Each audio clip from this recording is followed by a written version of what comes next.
Bismillah, alhamdulillah, wassalatu wassalamu ala rasulillah Sayyidina Muhammad ibn Abdillah wa ala alihi wa ashabihi wa azwajihi wa dzurriyyatihi wa ahli baitihi wa man tabi'ahum bi ihsan ila yaumil qiyamah. Para alim, para ulama, para kiai yang saya hormati, keluarga besar Bung Karno yang saya hormati, para pejabat yang hadir yang saya hormati, seluruhnya semuanya, para hadirin wal hadirat yang berbahagia. Ini kita ini ngekholi nek cara wong Jawa niku. Niki danyange Indonesia. Lah ya. Danyang nek cara. Meng danyange Indonesia. Jadi kalau Bung Karno kan menggali hasanah Nusantara sehingga jadi Pancasila. Nah, khol ini tak galikan dikit, mundur ya, mundur tak geduk no, ya Eri, tak geduk no, tak galikan ke belakang. Jadi Bung Karno itu kalau dalam bahasa orang Blitar ini danyang, danyangnya danyang Indonesia. Jadi orang dulu kalau bahasa modernnya ya founding fathers, pendiri bangsa. Itu lek Jawane iki danyang. Cuma nek danyang itu biasanya kelas kampung, kelas desa, pendiri desa itu danyang. Karena apa? Kita ini jadi khol kayak begini. Ini khol ini. Ini khol ini biasanya kan tradisi kaum muslimin. Ini khol itu tradisi kaum muslimin. Tapi akar bangsanya ada. Makanya khol itu rame terus di mana-mana. Karena akar kebangsaan kita punya tradisi hormat leluhur. Jadi kita ini punya tradisi hormat leluhur. Cuman kalau menyebut leluhurnya itu danghyang. Kita itu menyebut leluhur itu danghyang. Makanya kalau diambil belakangnya tok, itu namanya eyang. Nah kalau lurus danyang. Abdurrahman kalau belakangnya tok Rohman, kalau lurus Durakeman. Abdur Rosyid kalau belakangnya tok Rosyid, kalau lurus Durasid. Loh, makanya danyang. Nah danyang itu orang tua dulu, jadi dia bukan hantu. Orang tua yang punya pengaruh karena mendirikan sebuah kampung. Nah, poro danyang ini kalau orang Eropa menyebutnya grandma, grandpa. Kalau orang Cina oma, opa. Kalau orang Arab saikhun suyuh. Kalau orang Indonesia terutama di Jawa dulu nenek moyangnya Bung Karno menyebutnya danghyang. Makanya orang Jawa di sini menyebut danyang. Nah, danyang ini bukan hantu, mohon maaf.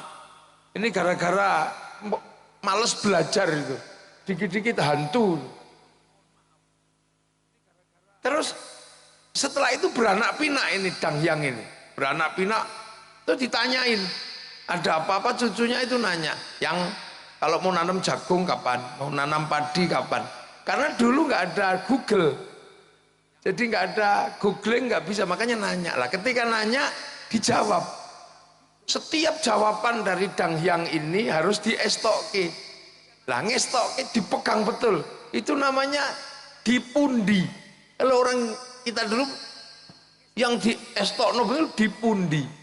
Makanya poro danghyang karena dawuhnya itu dipundi, maka orang menyebutnya pepunden. Terus rumahnya namanya punden. Jadi punden itu bukan rumah hantu, itu rumah nenek moyang kita.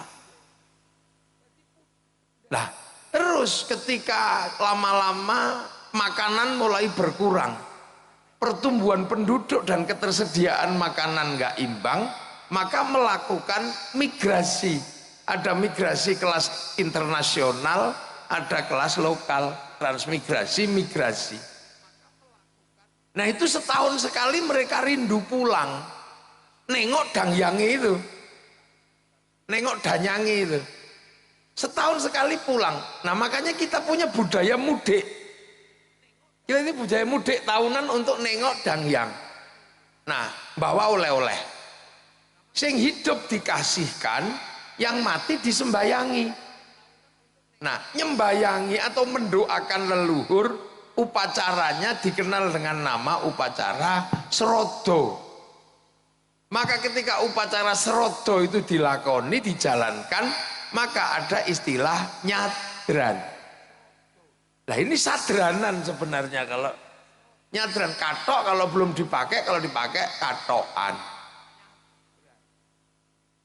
Sarung kalau belum dipakai sarungan. Nah nyat serodo kalau belum dijalankan ya serodo, kalau dijalankan jadi nyadran. Terus dibilangi eyangmu itu nggak mati, cuman pindah dari alam kecil ke alam besar, mikrokosmos ke makrokosmos gitu dalam bahasa. Nah makanya karena sudah pergi tapi masih hidup, pindah alam, didoakan merui kaki danyang nini danyang. Ini landasan, makanya mendoakan leluhur itu mau pindah agama apa setelah agama datang, tradisi ini nggak pernah hilang karena itu lahir asli dari bumi Nusantara. Jadi bangsa kita sudah beradab, tidak pernah menyia-nyiakan para pendahulu.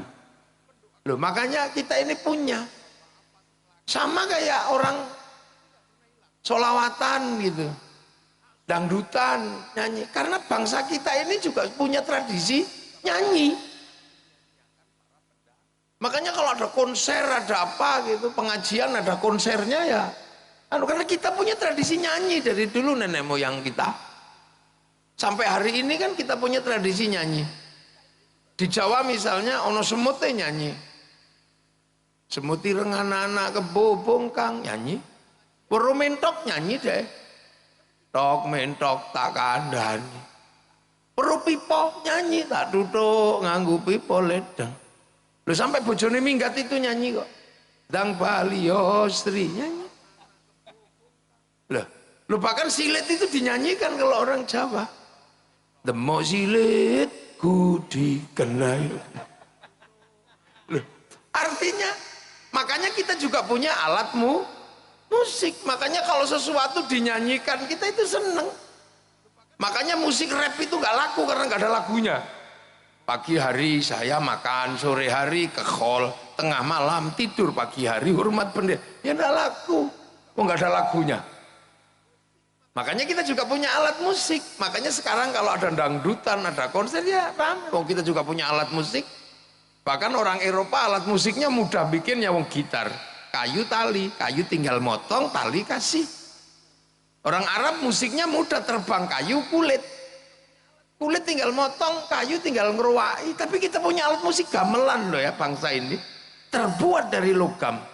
Artinya hanya bangsa yang menguasai ilmu pertambangan yang maju dan penguasaan metalurgi yang mapan mampu membuat alat musik dari logam. Duh, kita ini punya. Loh makanya tradisi ini kita punya. Ini belum yang lain. Ini tak buka semua sampai subuh nggak rampung. Mungkin nanti kita buka di hall berikutnya. Duh, kan ini terus ini mesti kita tahu kita punya akar. Nah. Terus terkait dari danyang tadi yang serodo nyadran. Terus Islam kan datang ini ke Nusantara. Ini Islam datang ke sini mengajarkan hal yang sama. Kamu jangan lupakan para pendahulu. Ya, kamu jangan lupakan para pendahulu. Sebut dan doakan. Walladzina ja'u min ba'dihim yaquluna rabbana ighfir lana wa li ikhwanina alladzina sabaquna bil iman. Kamu jangan lupa bahwa orang-orang yang dulu bawa iman kamu doakan. Loh makanya danyangnya Rasulullah. Rasulullah itu yang dua danyang, salah. Rasulullah itu punya danyang di Mekah sana. Yang buka hutan Mekah itu siapa? Nabi Ibrahim. Nabi Ibrahim ini yang buka hutan Mekah tadi, dari nggak ada apa-apa ditempatkan anak cucunya. Rabbana ini askantu min dzurriyyati biwadin ghairi dzi zar'in 'inda baitikal muharram. Ketika berdoa kakinya ada tapak kakinya, itu diabadikan sampai hari ini, nggak dihilangkan. Terus berdoa lah, ini Nabi Ibrahim berdoa, Rabbi ja'al hadza baladan aminan. Ya Allah, jadikanlah negeri ini negeri yang aman. Maka sampai hari ini kita umatnya Rasul diajarkan jangan lupa Nabi Ibrahim. Makanya setelah Allahumma sholli ala sayyidina Muhammad, kita mesti nyebut kama shollaita ala sayyidina Ibrahim wa ala ali sayyidina Ibrahim fil alamina innaka hamidum majid. Ini wa ala ali Ibrahim nggak pernah, dan yang itu disebut. Nah makanya kita ini mencoba meniru bahwa kita punya pendiri bangsa, punya founding fathers, Bung Karno. Tapi sejarahnya bisa ditafsirkan oleh banyak. Makanya kalau kemudian wali kota dan keluarga besar mau bikin hall secara terbuka, ini pas. Karena apa? Pendiri Indonesia tidak boleh dilupakan. Founding fathers Indonesia jangan sampai dilupakan. Jangan sampai anak-anak kita ini nggak ngerti. Jangan sampai. Nah, cuman kalau Islam kan tidak, Nabi belum disebut. Makanya kita diajarkan ziarah kubur. Terus di kuburan kita disuruh mendoakan kan gitu. Makanya ada tahlil, ada yasin, dan diyakinkan orang mati itu nggak mati, masih hidup. La taqulu liman yuqtalu fi sabilillahi amwat bal ahyaun, masih hidup. Orang-orang meninggal itu masih hidup. Makanya harus kita peringati orang-orang meninggal ini di kuburannya, karena kalau enggak nanti makamnya ganti, namanya berubah, kita ini bisa repot. Harus dijelasin. Terus diajarkan karena masih hidup, diajarkan apa? Ila hadrati ila ruhi. Terus Islam mengajarkan orang mati bawakan makanan yang banyak. Makanya Pak Iben menyiapkan makanan banyak, 5.000 tumpeng. Tapi jangan dibawa ke kuburan Bung Karno, kita makan sendiri biar jadi sodakoh. Makanya kemudian muncul istilah sodakoh untuk memberikan apa? Kiriman kepada orang yang sudah meninggal, sehingga serodo nyadran klebon kemasukan istilah sodakoh. Maka kemudian ada istilah sedekahan. Sedekah dijalankan jadi sedekahan. Berhubung sing meninggal wis di dalam bumi, maka kemudian juga ada istilah sedekah bumi. Begitu ada makan, kiainya pasti doanya Allahumma barik lana, Allahumma barik lana, Allahumma barik lana. Lah kok tiba-tiba setiap ada makanan kiainya datang doanya Allahumma barik lana. Maka kemudian karena burak-barik akhirnya makanan datang, ada yang menyebut barian, ada yang menyebut baritan. Ini menyebut barian, ada yang menyebut baritan. Nah, makanya kita alhamdulillah kita juga diajarkan jangan melupakan sejarah masa lalu. Intinya khol itu apa? Jas merah, kata Bung Karno. Jangan sekali-sekali sampean melupakan sejarah. Tapi intinya orang yang sudah meninggal kita doakan, kita sedekahi. Tadi sudah didoakan, disedekahi. Baru setelah itu kita bicara manaqib atau sejarah orang yang meninggal. Tadi sekilas disampaikan sejarahnya Bung Karno. Tapi Bung Karno ini kelasnya kelas nasional, bahkan kelas internasional. Bung Karno ini bukan kelas lokal, beliau kelas internasional. Makanya saya mencoba jalan ke Maroko sana, itu ada jalan Soekarno. Di Kuba ada, di daerah perang, daerah Peshawar sana ada nama Bung Karno. Bahkan sampean kalau mengaku Indonesia gitu ziarah ke makam Imam Bukhari, orang tahu oh ya Indonesia, Soekarno jalan. Bahkan sampai di Mekah ada pohon Soekarno. Jadi Bung Karno ini kelasnya kelas internasional. Karena apa? Karena nation state yang beliau bangun berjejer dengan nation state negara lain. Karena Bung Karno yang pertama berbicara bagaimana membangun bangsa. Ini gimana cara membangun bangsa? Karena bangsa kita ini kan sudah bangsa yang sudah utuh, sudah kuat. Sebagai nation kita ini sudah jalan sebagai bangsa. Kita mengenal bangsa Singasari, kita mengenal bangsa Majapahit. Bahkan bangsa kita bukan bangsa yang main-main. Makanya Bung Karno tidak pernah melepaskan bagaimana menggali masa lalu. Karena kita punya kekuatan untuk bikin bangsa dan negara. Berbicara tentang strategi politik, kita punya kitab Negara Kertagama. Kita punya pelajaran bagaimana membangun Majapahit yang beraneka suku, beraneka ragam. Kita bisa baca dari situ. Jadi kita mungkin sebelum kita baca bagaimana masa lalu Cina, masa lalu Afrika, kita sudah punya masa lalu. Kita punya negara.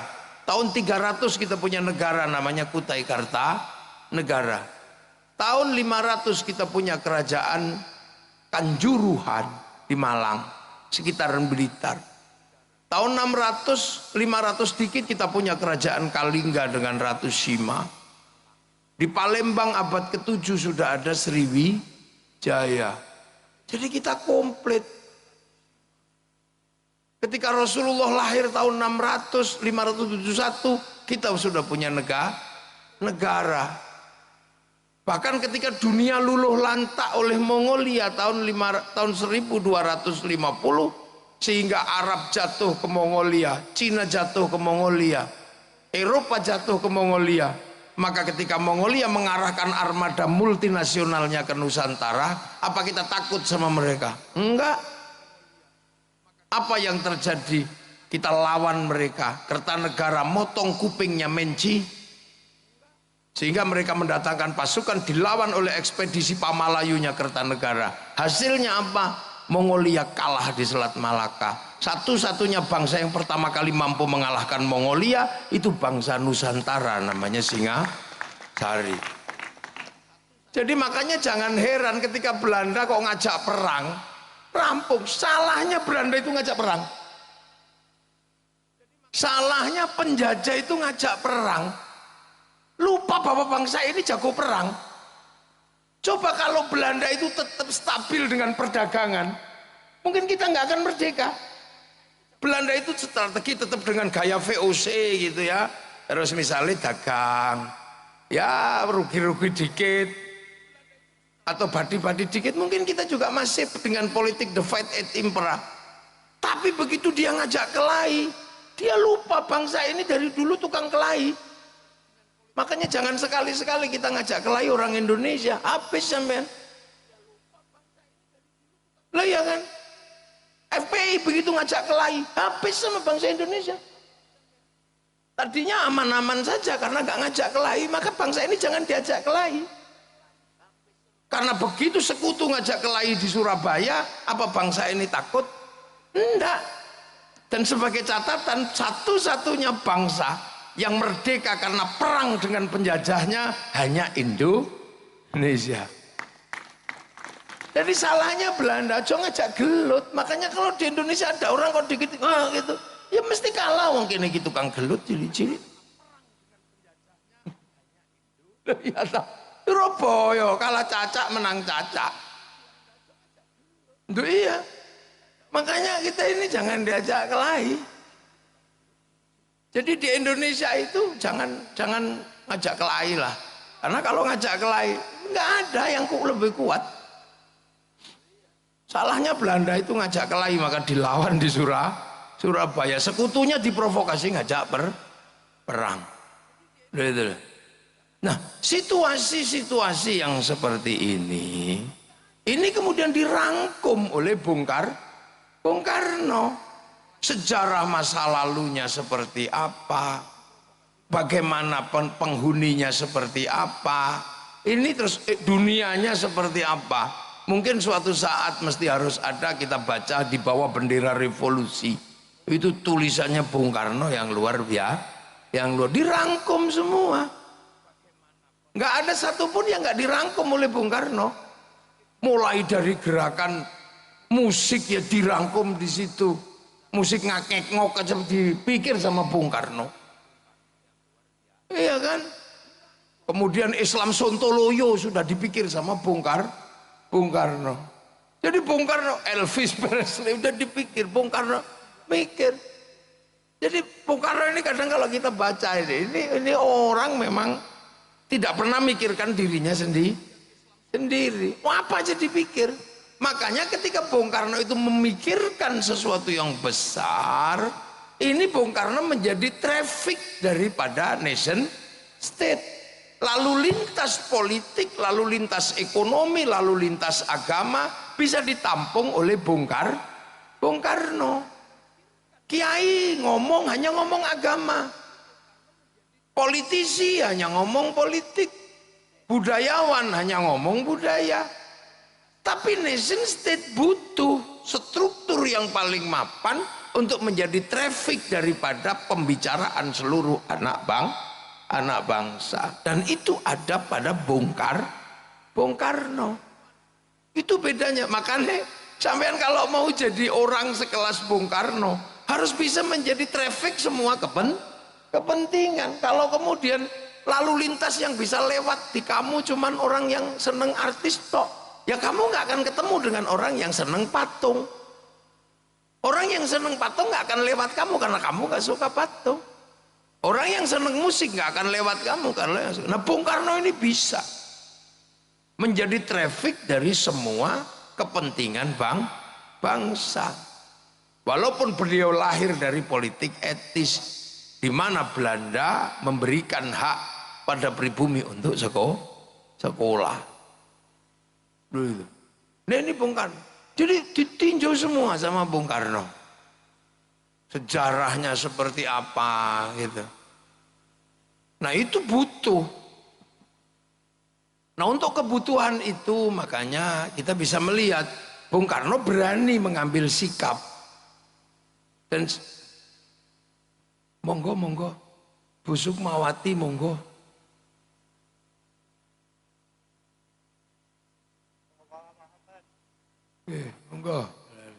Monggo Bu Sukma monggo. Nggih. Monggo lah jenengan WA kula bal-bal niki. Kula pun disiki dine gak teko. Monggo mriki. Nggih.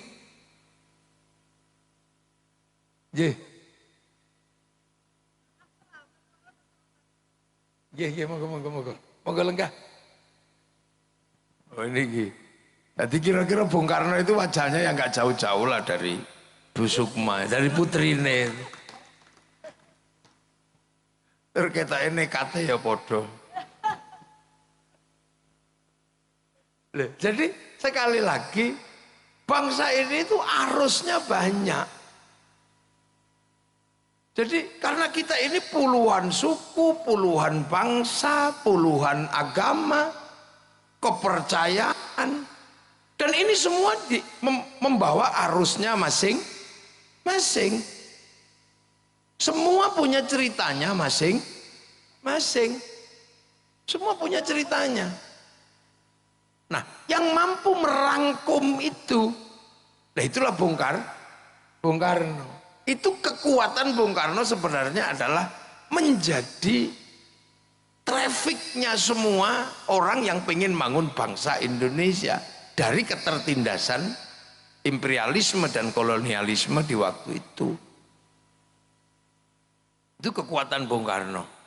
Jadi Bung Karno bisa ngomong apa saja. Itu nggak mudah orang punya kemampuan untuk bisa ngomong apa saja. Dia bisa. Dan itu kita bisa baca di bawah bendera revolusi. Sampean juga sama. Orang punya potensi kalau orang bisa menjadi lalu lintasnya orang banyak. Makanya para pemimpin ini bisa jadi wali kota. Itu ya trafficnya orang banyak, partainya banyak, alirannya banyak. Lalu makanya Kiai juga sama. Kiai kalau bisa menjadi traffic orang banyak, ya dia akan hadir menjadi eksistensi yang cukup bisa mewakili kepentingan orang banyak. Di zaman itu Bung Karno bisa. Nah itulah makanya ada istilah beliau ini pendiri. Makanya orang nggak komplain ketika Bung Karno yang akan baca proklamasi, orang nggak mungkin karena merasa semua terwakili. Semua merasa diwakili oleh Bung Karno. Yang kelompok agama diwakili, kelompok modernis diwakili, kelompok ini diwakili. Sehingga bisa merangkum itu semua. Nah, rangkuman itu kemudian kita bisa lihat yang paling kita pahami rangkuman dari apa yang terjadi traffic itulah yang kemudian kita kenal dengan Pancasila. Itu rangkuman Bung Karno. Bahwa di Indonesia orang tidak mungkin menjauhkan diri dari Tuhan. Apapun Tuhannya, apapun kepercayaannya, orang Indonesia nggak mungkin tidak bertuhan. Dan sejarah bangsa ini tidak pernah melepaskan dan meletakkan Tuhan menjadi kelas 2, Tuhan menjadi kelas 1. Semenjak zaman lahir agama kepercayaan, yang namanya kapitayan itu Tuhan sudah tertinggi. Tan keno kinoyo ngopo. Kedatangan Hindu, Tuhan juga tetap tertinggi. Makanya kasta yang ngomongin Tuhan itu kasta tinggi. Namanya Brahmana. Dia bukan kasta kelas 2, dia kasta kelas 1. Tuhan tetap yang tertinggi. Loh, makanya ketika merangkum ini semua jangan pernah sekali-sekali orang Indonesia melupakan landasan Tuhan. Makanya nomor 1 itu ketuhanan. Nah, setelah ngurus urusan ketuhanan jangan pernah melupakan bahwa urusan kedua adalah urusan manusia. Karena pergerakan dunia ini pasti karena manusia. Dunia ini ada dan kita bisa nikmati karena ada manusia. Kalau cuma sapi tok, itu dunia nggak bergerak karena sapi monoton. Kalau dunia itu hantu gitu, nggak dia monoton. Tapi berhubung dunia ini manusia, ini nomor 1. Coba, manusia yang kita lihat sederhana ini menggerakkan dunia. Bibir manusia itu menggerakkan pabrik lipstik, asetnya triliunan. Makanya semalam saya di PDI Jogja saya bilang, kalau bisa itu kita ini punya patung manusia. Jadi kalau bisa sampean itu di rumah itu punya patung manusia, bukan untuk disembah atau apa. Tapi sampean hitung apa yang bergerak di dunia ini yang bersandar pada manusia. Kamu bikin patung aja manusia gitu.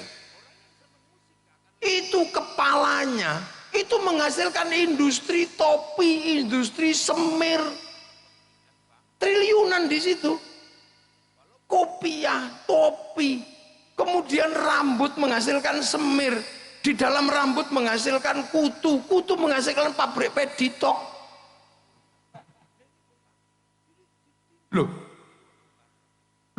itu kalau dunia ini apa yang tidak bergerak dari manusia? Maka setelah urusan Tuhan, ini kuncinya di manusia. Coba, ada negara yang hidup cuma dari muka manusia. Ada, Prancis.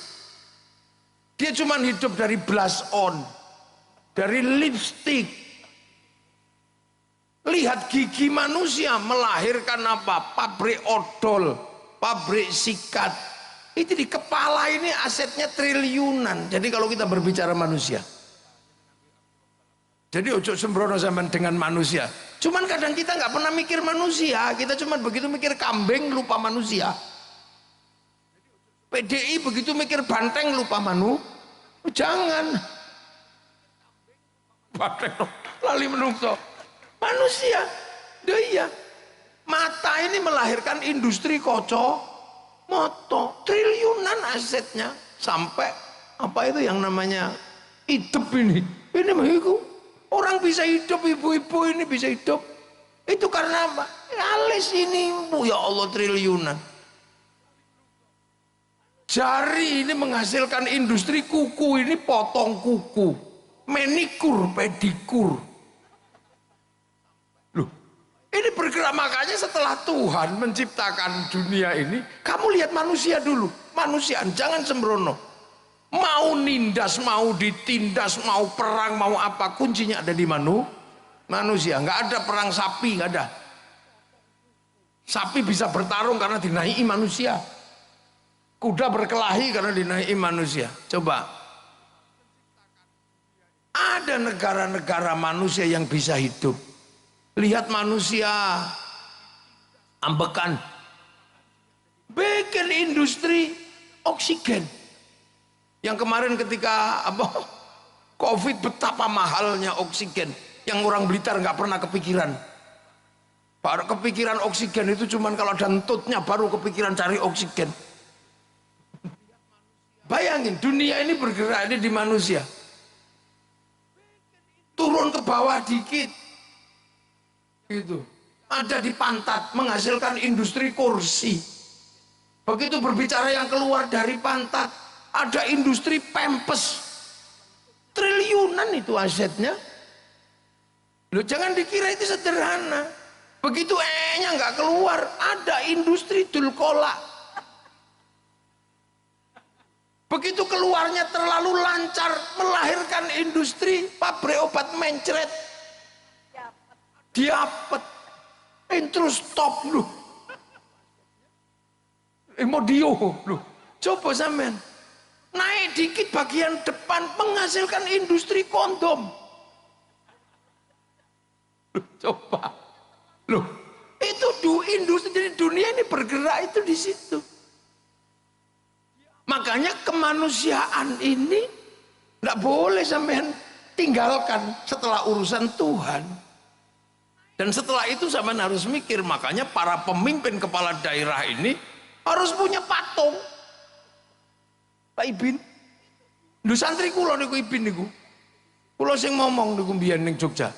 Saiki dadi wali kota, ya wis. Top. Dadi muridku wis ono sing dadi wali kota. Top. Makanya berapi-api. Berdemonstran niku. Lu jadi coba, apa yang tidak ada dari manusia coba? Ada syuting. Itu syuting, itu kenapa? Karena manusia pengen gambarnya ada. Ada rokok karena manusia ngantuk. Coba, nggak ada satupun di dunia ini yang nggak berhubungan dengan manusia. Makanya manusia harus mendapatkan prioritas kedua setelah ketuhanan. Tapi ingat satu prinsip, manusia nggak bisa mandiri, manusia nggak bisa independen. Dia butuh dengan yang lain, butuh lingkungan, butuh manusia yang lain. Manusia nggak bisa hidup sendiri, sudah. Makanya konsep kehidupan begitu, manusia nggak bisa berdiri sendiri, dia butuh orang lain. Pengen cantik butuh orang Prancis. Kita minum di sini butuh Danon. Kita butuh malah macam-macam. Manusia nggak bisa hidup sendiri.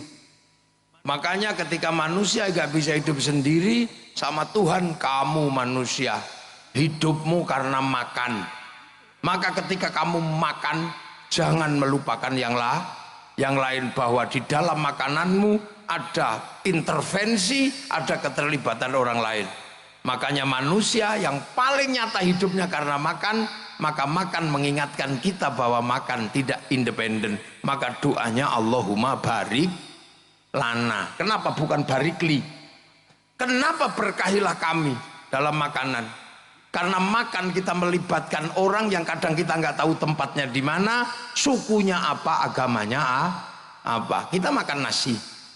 Begitu kita makan nasi, pasti di situ melibatkan sawah karena sapi ditanam padi itu. Begitu sawah melibatkan negara, melibatkan menteri ATR, melibatkan BPN, karena kalau enggak sawah pasti perang.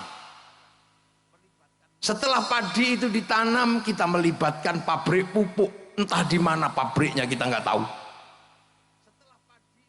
Kita Kita nggak tahu pabriknya di mana, siapa yang bikin insinyurnya. Begitu kita panen, kita melibatkan mesin pemanen. Begitu kita masak nasi, kita melibatkan pabrik kompor. Kita melibatkan pabrik LPG, kita melibatkan pabrik apa? Rice cooker. Itu dunianya di mana kita nggak tahu. Jadi makan itu transnasional. Dan sebenarnya begitu nasi itu ada di piring, kita melibatkan pabrik piring. Begitu kita makan ada bumbunya. Yang nanam bumbu di mana kita nggak tahu. Yang nanam bawang di mana, yang nanam merica di mana. Begitu kita makan enak, bumbunya karena dikasih garam. Yang bikin garam kampungnya Pak Said Abdullah ini, Madura. Dan kita kadang curiga sama orang Madura ketika bikin garam. Kita curiga, jangan-jangan ditambah garamnya itu kencing dia. Makanya orang Jawa curiga karena takut dikencingi, maka produknya dikasih nama uyah. Karena khawatir pas bikin nguyuh. Oh jangan-jangan pas bikin uyah nguyuh, makanya dibikin uyah sama uyuh, kira-kira, tapi kalau enggak ya syukur. Ini di mana kita nggak tahu. Setelah kita makan kemudian kita ngambil anggur merah. Anggur merah bukan tanaman Indonesia. Dia kalau nggak Cina, New Zealand, Australia, Amerika. Itu berarti apa? Butuh impor. Kalau berbicara impor berarti butuh negara. Negara menunjuk Menteri Perdagangan. Menteri Perdagangan menunjuk eksportir, importir. Di situ pasti ada bill of lading, ada letter of intent. Ada obligasi. Loh, mbok kira menungso itu tanpa persatuan urip, ndak mungkin. Makanya di dalam agama sudah diajarkan tulang kehidupanmu adalah makan. Maka ketika kamu makan, jangan kamu lupakan bahwa ada intervensi, ada keterlibatan orang lain. Maka Allahumma barik lana. Maka agama pun ketika berbicara tentang kebenaran itu bersama. Makanya mayuridillahu bi khairan yufaqihu fiddin. Yang dikehendaki menjadi baik oleh Allah dikasih ngerti urusan agama. Ini tak ajak ngaji nahwu. Khaironnya di situ nakirah.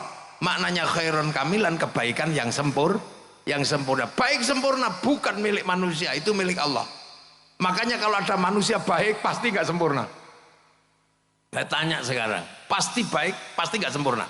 Malam ini pengajian ini baik apa enggak? Nah kalau malam ini pengajian baik, yang paling baik siapa?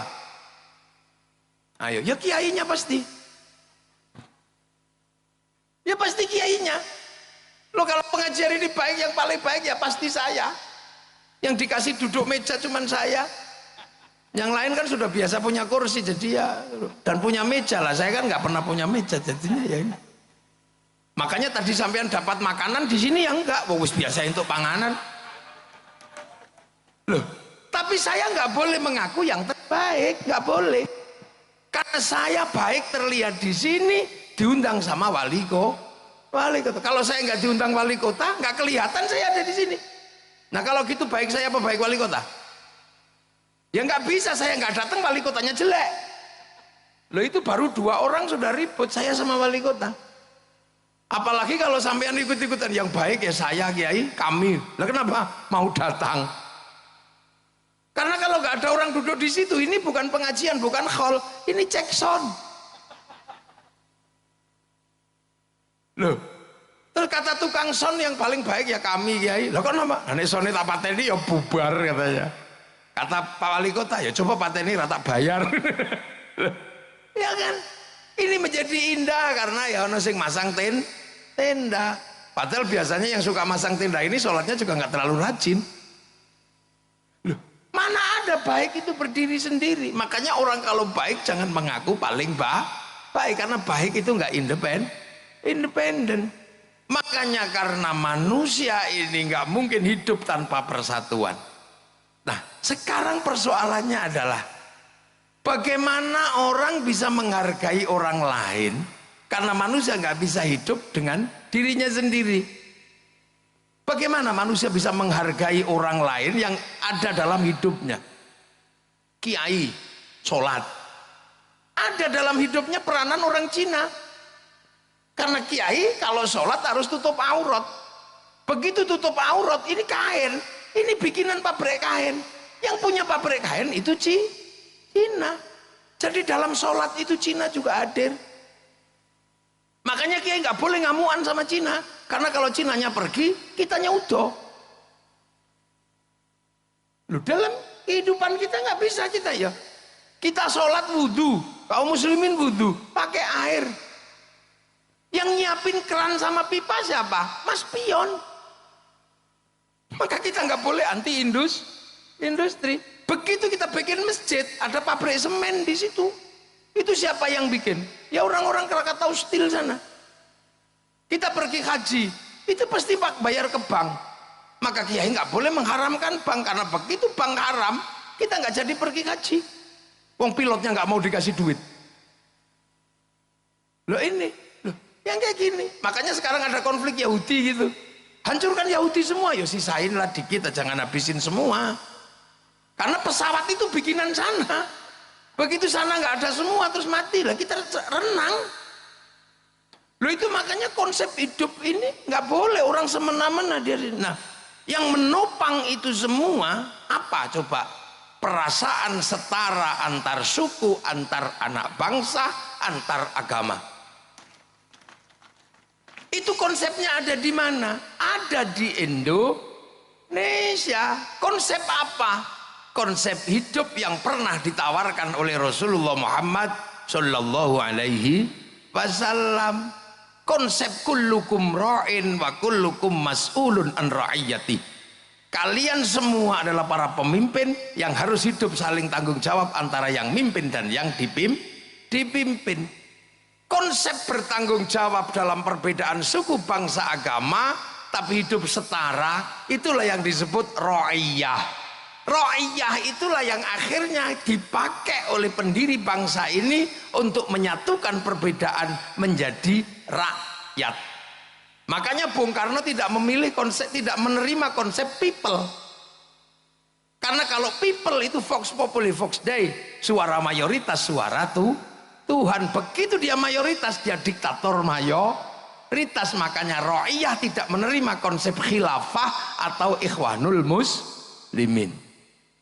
Ra'iyah juga nggak bisa menerima konsep, Bung Karno nggak menerima konsep komunis. Karena komunis itu adalah diktator mayoritas, sama diktator proletariat. Makanya konsep yang dipakai adalah ra'iyah, yang akhirnya antar suku yang berbeda bisa setara, antar agama yang berbeda bisa setara. Nah itu yang kita kenal dengan konsep rakyat. Akhirnya yang tadinya kawulo di Jawa bisa mandiri bilang kulo. Yang tadinya hamba sahaya bisa tegak bilang saya. Yang tadinya abdi di Sunda bisa bilang abdi mah. Yang tadinya orang Banjar pukulun bisa bilang ulun. Itu karena apa? Karena konsep ra'iyah atau rakyat. Maka persatuan hanya bisa dijalankan kalau manusia menggunakan prinsip kerakyatan.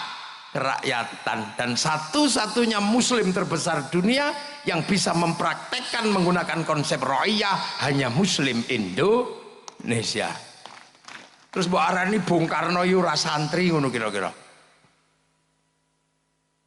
Bisa menerapkan konsep itu. Saudi kembali menjadi kerajaan. Beberapa negara di Timur Tengah komunis. Kita menggunakan idiom yang asli. Makanya ra'iyah itu kalau ngumpul namanya musyarakah. Apa musyarakah? Yang tadi saling bersekutu, saling melengkapi. Cina melengkapi, Jepang melengkapi, orangnya nggak datang, Sonnya datang. Orang Korea nggak datang, Samsungnya datang. Ya datang semua ini loh. Nah itu musyarakah yang kita jadikan istilah lokal masyarakat. Makanya musyarakah ini indah dan itu di Indonesia terjadi.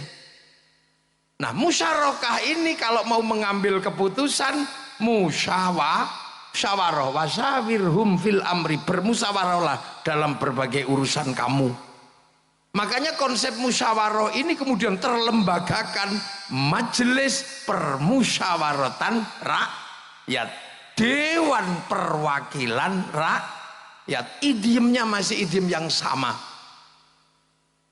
Maka kemudian majelis dan dewan ini membentuk lembaga mewakili musyawarah, membentuk panitia lah. Panitia ini kita bisa lihat sudah tidak lagi berbicara kamu sukunya apa, pengen kepala desa daftar, pengen jadi bupati daftar, pengen jadi DPR daftar, semuanya punya hak yang sama, nggak pernah dibedakan kamu turunan siapa, kamu siapa. Setelah daftar, karena ini demokrasi prosedural, cari teman sebanyak-banyaknya. Kalau nggak bisa cari teman sebanyak-banyaknya, beli.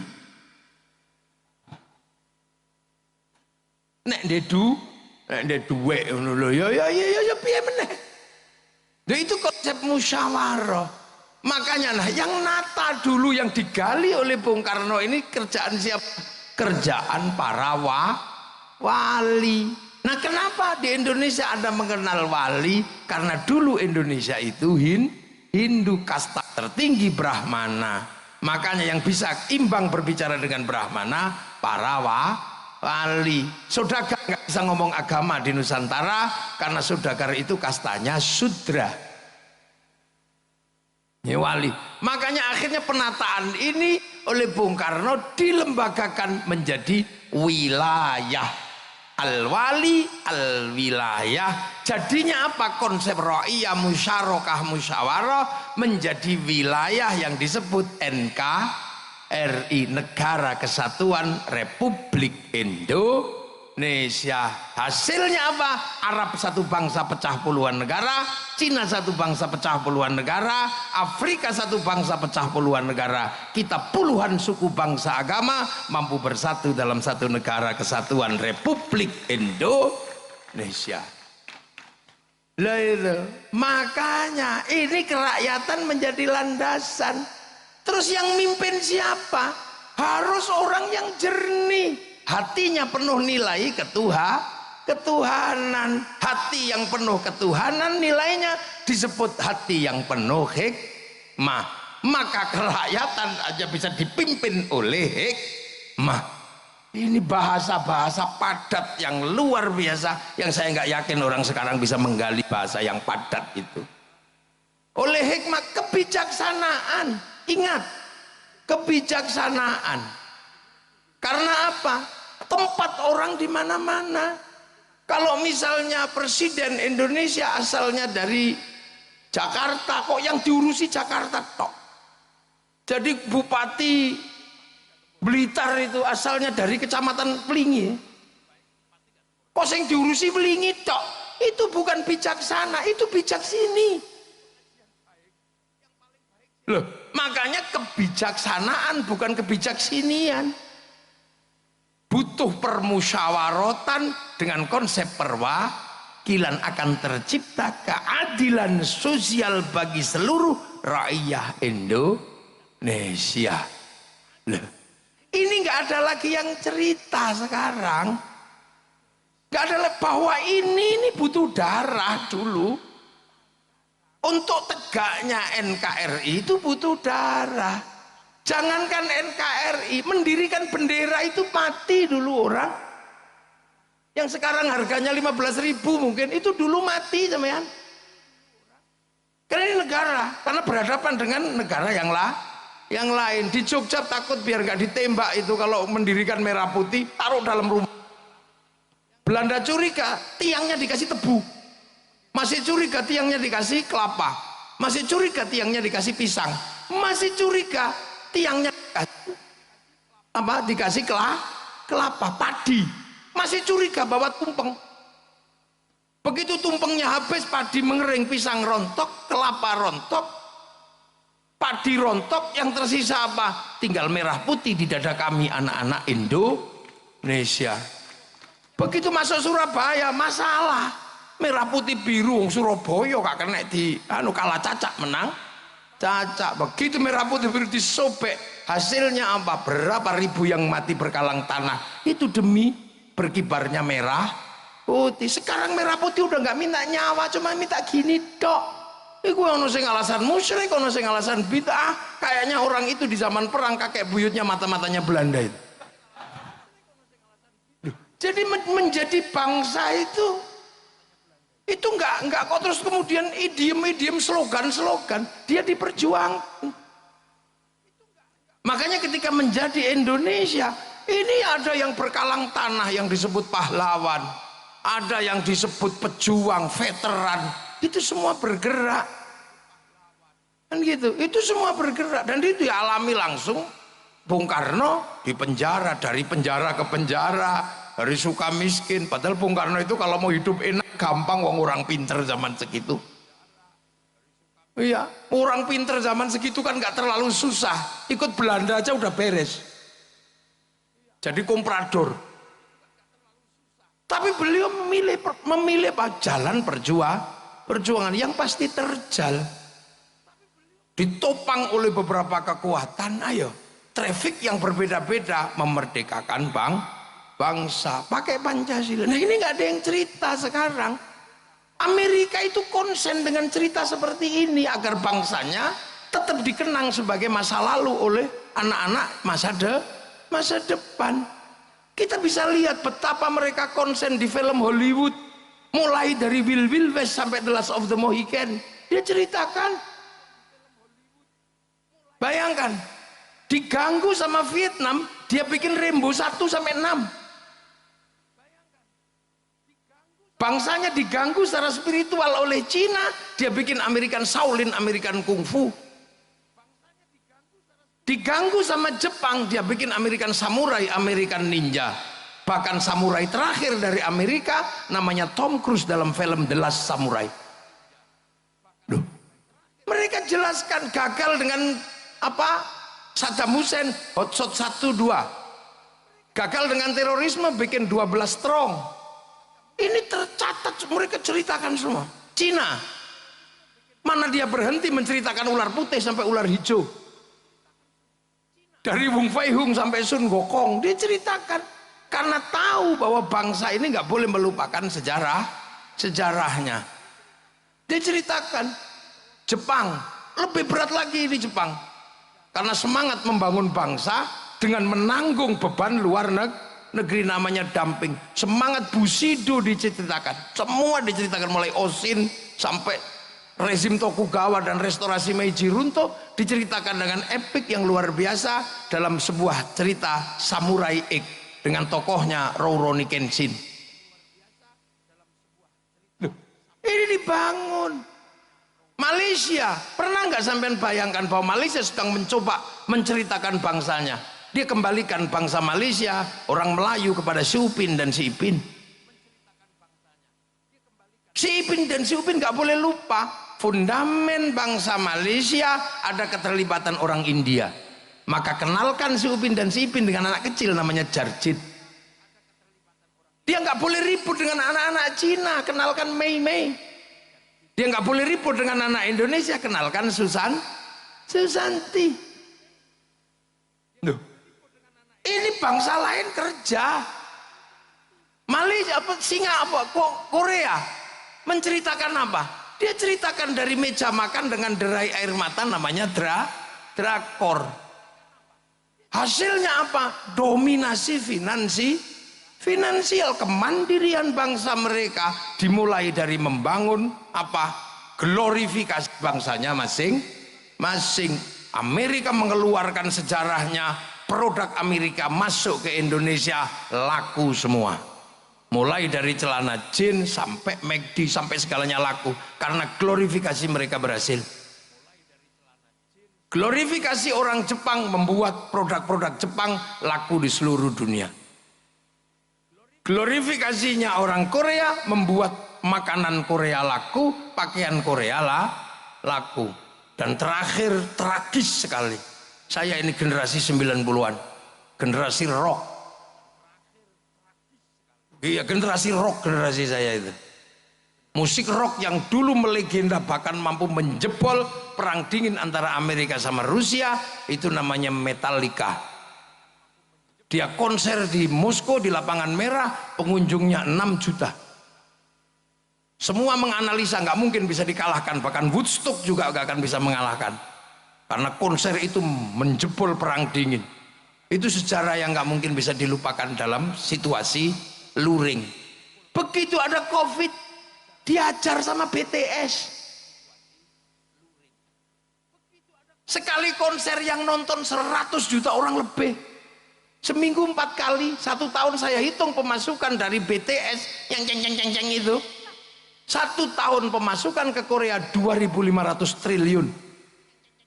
Kalah korupsinya Wilmar yang cuma 11. Loh, ini duit semua sampean, jangan dikira. Loh gitu. Makanya waktu itu Bung Karno begitu jadi bangsa, apa yang beliau pikirkan? Berdikari. Mari kita berdiri di kaki sendiri.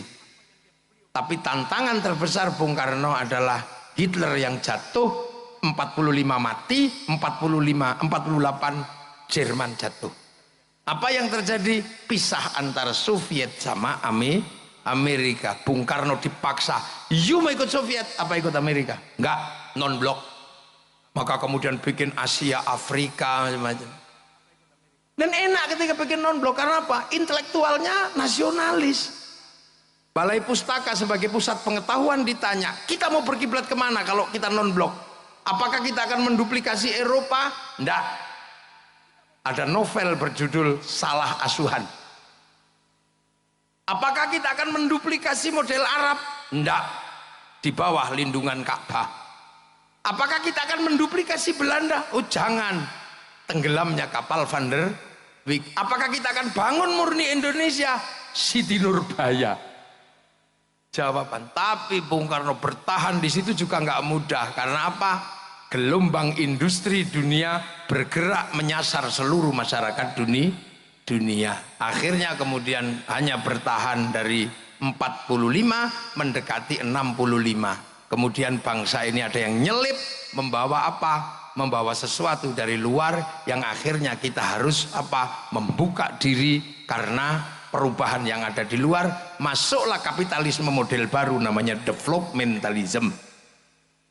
Nah akhirnya ya sudah, Bung Karno terjatuh. Nah dengan berbagai epiknya, ada dinamika PKI, ada dinamika apa. Ini sebenarnya adalah perubahan yang harus ditanggung oleh Bung Karno yang mau bertahan dengan berdikari.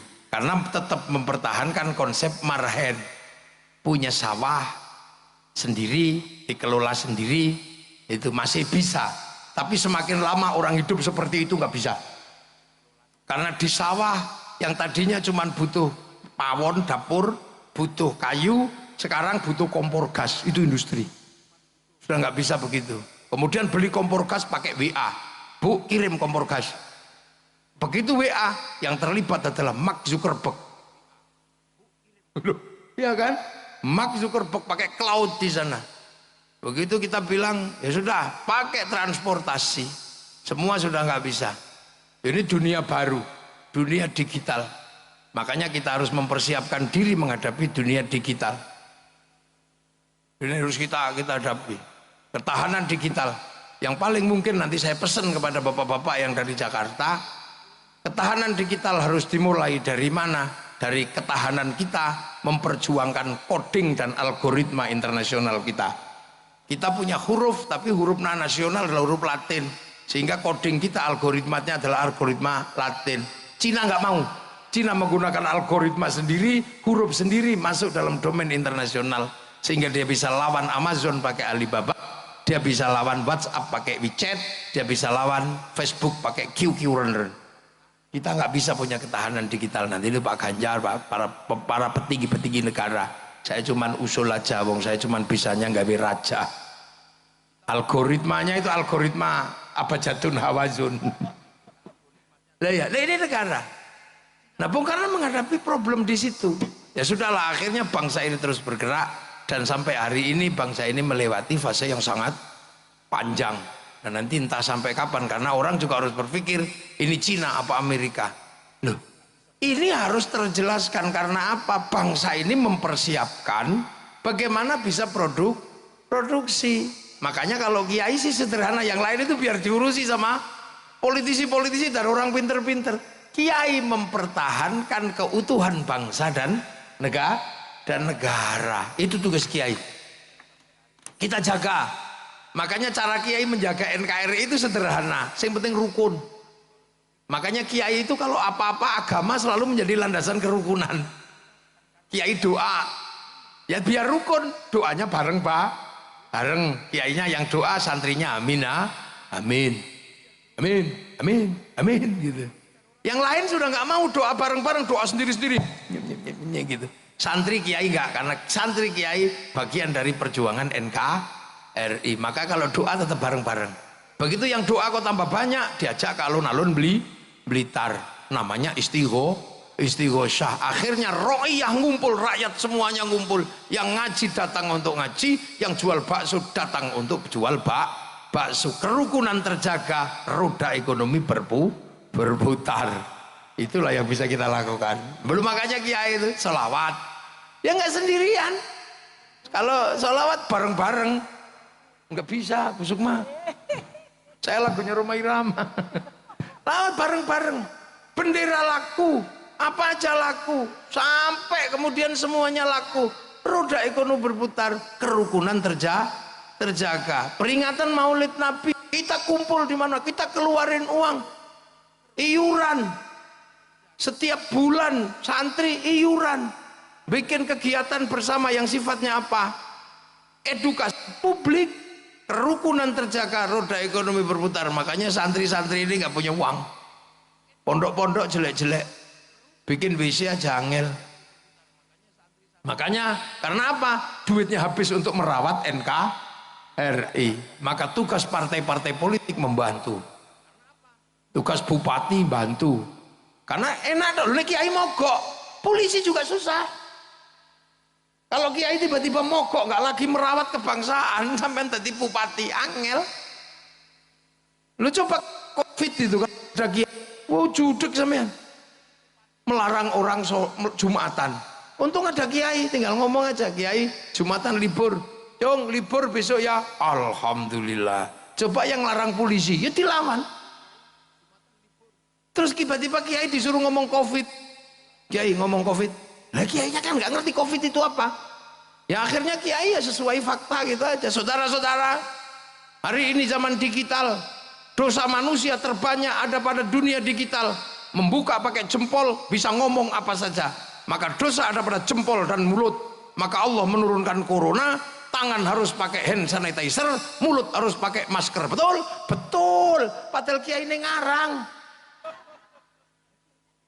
Ini ruang, makanya terorisme begitu ngomong, kiai ngomong teroris, semua kiai ngomong teroris. Ketika bangsa ini terancam, mana ada kiai menghentikan diri? Karena apa? Kiai ini penerus para wali, punya tugas untuk menjaga wilayah dan wilayah itu NKRI. Dan itu Bung Karno mampu merawat itu semua. Tinggal nanti ke depan bangsa ini mau seperti apa? Tantangannya kayak apa biar dipikir sama calon presiden Indonesia. Loh kan gitu ya, Pak Ganjar kan calon presiden Indonesia. Kalau kemarin kalah sama Pak Prabowo, mungkin tahun depan bisa menang lagi. Ya kan gak ada yang tahu. Kayak Pak Jokowi, Pak Prabowo kalah, maju lagi, kalah lagi, maju lagi, menang. Wong panjenengan masih muda aja kok. Kalau 3 kali kalah ya 4 kali. Sak menangi. Lah ya, santri-santri ini kan yang penting bagaimana NKRI ini terjaga. Makanya jangan salah bahwa konsep kebangsaan ini sinergi antara yang dibangun oleh Bung Karno dengan nalar bangsa Indonesia karena digali dari masa lalu ya. Amma ba'du. Ini baru mukaddimah saya. Loh, kiai itu kalau ngaji kan pakai amma ba'du. Kalau sudah amma ba'du berarti pembukaan selesai. Saya belum mulai ngaji nih. Tapi kalau bisa tahun depan Pak Iben ada sapi yang dipotong. Beli sapi lah wong kol Bung Karno kok tumpeng tok gak ono sapi ini. Loh iya kan. Oh Pak Said yang mau beli sapi tahun depan. Iya, masak kaldu. Oke. Ya jadi gitu. Jadi kita ini kadang tidak lagi ada yang menceritakan kita punya masa lalu.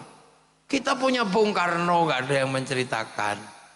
Hari ini anak-anak sudah nggak tahu di bawah bendera revolusi. Sementara orang Soviet, orang mana masih tahu das kapitalnya, Marx masih tahu. Orang Jerman, orang Prancis masih ngerti Levi Strauss, Montesquieu masih ngerti, orang Yunani masih ngerti Platonis. Nah, kita tiba-tiba nggak ngerti apa-apa. Punya ayam jelek di apa bagus dikit, ayam Bangkok. Punya rambut hitam di merah-merah. Akhirnya jadi LKMD Londo Komeng Dasi. Nah itu semangat Bung Karno, itu semangat untuk mempertahankan bagaimana bangsa ini bangkit, karena nanti produksi butuh konsumsi. Konsumsi terbesar itu berbanding lurus dengan rasa cinta pada bangsa dan negara. Makanya kita ini ngomongin bangsa dan negara, ngomongin Bung Karno. Semoga malam hari ini bermanfaat dan nanti bisa kita lanjutkan pada call berikutnya. Assalamualaikum warahmatullahi wabarakatuh.